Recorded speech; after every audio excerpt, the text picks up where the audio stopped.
چوتھی آخری کیٹیگری نماز وطر کے حوالے سے وہ ہے نماز وطر ایک رکعت پڑھنا، لیکن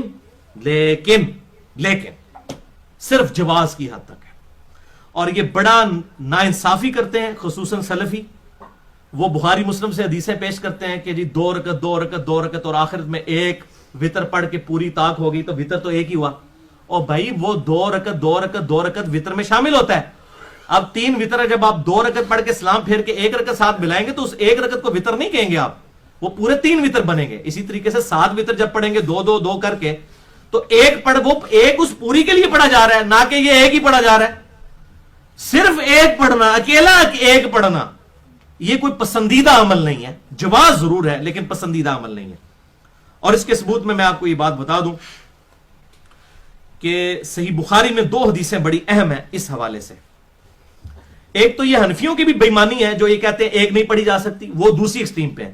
سلفی پھر دوسری ایکسٹریم کے اوپر وہ کہتے ہیں جی جب ایک پڑھنے ہی ایک ہوتی ہے، وہ ایک اس لیے پڑھی جاتی ہے 2 کو 3 کر دے، 4 کو 5 کر دے، 6 کو 7 کر دے. وہ ایک جو پڑھا جا رہا ہوتا ہے وہ پچھلے اس کے ساتھ سپورٹنگ ہوتا ہے، نہ کہ ایبسولوٹلی ایک پڑھا جا رہا ہوتا ہے.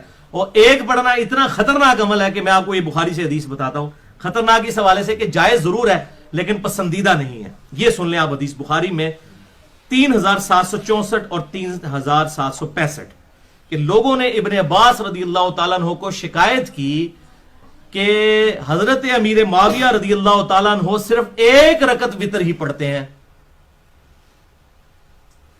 یہ شکایت کی گئی ابن عباس کو. تو انہوں نے فرمایا کہ معاویہ کو چھوڑ دو، وہ خود فقیہ اور سمجھدار ہیں، انہوں نے نبی صلی اللہ علیہ وسلم کی صحبت کی ہے، یعنی ان سے الجھنے کی ضرورت نہیں ہے، وہ صحابی ہیں. اگر وہ یہ کر رہے ہیں عمل، اس کو جائز سمجھتے ہیں تو اس میں کوئی حرج نہیں ہے، 1 رکعت بھی پڑھی جا سکتی ہے. لیکن دیکھیں اس کو معیوب کتنا سمجھا صحابہ نے. شکایت کی کہ یہ دیکھیں حضرت معاویہ، یعنی اس کا مطلب کوئی اور پڑھتا ہی نہیں تھا ایک وطر، اس کا مطلب کوئی اور پڑھتا ہی نہیں تھا ایک وطر، اس کا مطلب کوئی اور پڑھتا ہی نہیں تھا ایک وطر، اس کا مطلب کوئی اور پڑھتا ہی نہیں تھا ایک وطر.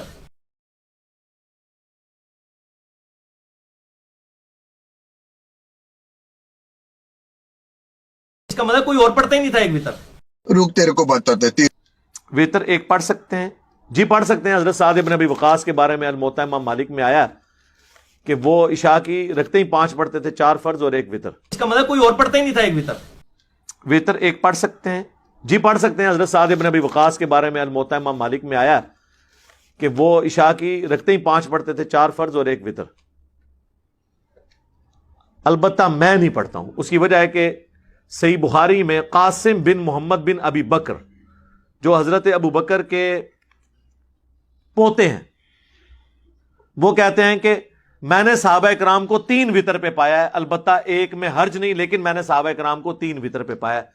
نبی علیہ السلام سے کم از کم 3 وطر ہی ثابت ہیں. وہ جو بخاری مسلم میں آیا نا کہ اینڈ پہ آپ 1 رکعت ملا کے سب کو وطر کرتے تھے، تو وہ یوں ہوتا تھا کہ 2 + 1 3 وطر، 2 + 2 + 1 5 وطر، یا 5 ایک سلام سے بھی ثابت ہیں صحیح مسلم میں، جس میں آخری رکعت میں آپ تشہد بیٹھتے تھے. 7 9 11 13 تک ثابت ہے. لیکن اس میں چھڑا جنہوں کہتے ہیں نا کلا ایک وطر نہیں ہوتا سی، 2+ کر کے ہوتا تھا. البتہ چونکہ صحابہ کرام سے ثابت ہے، حضرت سعد بن ابی وقاص سے ثابت ہے، حضرت معاویہ سے اگر کسی کو کوئی مسئلہ ہے تو وہ ہم سائڈ پہ رہنے دیتے ہیں، وہ تو ہمیں بھی تھوڑا بہت مسئلہ ہے، تو شاید اسی وجہ سے ہم بھی نہ پڑھتے ہیں ایک وطر. ہم اس سنت کو اڈاپٹ کرتے ہیں جس پہ ہم نے صحابہ کی اکثریت کو پایا.